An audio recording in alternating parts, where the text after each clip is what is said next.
Assalomu alaykum hurmatli brifing qatnashchilari. Samarqand viloyat bojxona boshqarmasi tomonidan joriy yilning o'tgan 3 oy davomida jami 484 ta holatda huquqbuzarlik holati aniqlanib, ular bo'yicha 32 milliard 961 million so'mlik huquqbuzarlik ashyolari olib qolingan. Aniqlangan huquqbuzarlik holatlari yuzasidan 11 milliard 546 million so'mlik qo'shimcha bojxona to'lovlari hisoblangan. Aniqlangan holatlar bo'yicha tovarlar qiymati o'tgan yilning shu davriga nisbatan 20 milliard 92 million so'mga oshgan. Shundan sud va tergov organlarining qarorlari asosida 4 milliard so'mlik tovarlar davlat egaligiga o'tkazilishi ta'minlangan. 494 million so'mlik sifatsiz tovarlar belgilangan tartibda yo'q qilinishi ta'minlangan. 19.8 milliard so'mlik tovarlardan byudjetga 2,5 milliard so'm qo'shimcha bojxona to'lovlari undirilgan. Qolgan 11,2 milliard so'mlik tovarlar bo'yicha hozirda tergov va sud ishlari amalga oshirilmoqda. Bundan tashqari 763 million so'm ekvivalentdagi valyuta qiymatlar ushlab qolingan. 2 kilogramm 219 gram 100 nomdagi zargarlik buyumlarining noqonuniy ravishda sotilishi oldi olingan.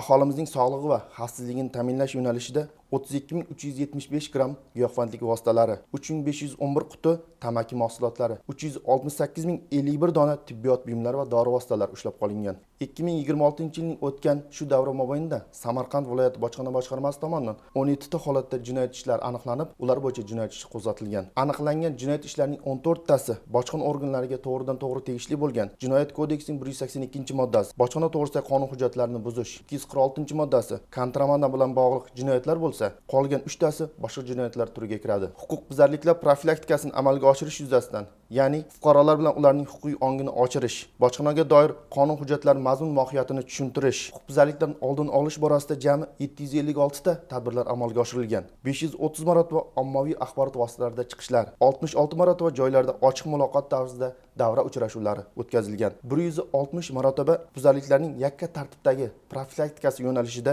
tadbirlarni tashkil etilishi ta'minlangan. Agarda sizda mavzu yuzasidan qiziqtirgan savollar bo'lsa, boshqarmaning 66lik kod bilan 233 63 00 ishonch raqamiga murojaat qilishingiz mumkin. Shu bilan birgalikda boshqarmaning ijtimoiy tarmoqlardagi sahifalariga murojaat qoldirishingiz mumkin. E'tiboringiz uchun rahmat.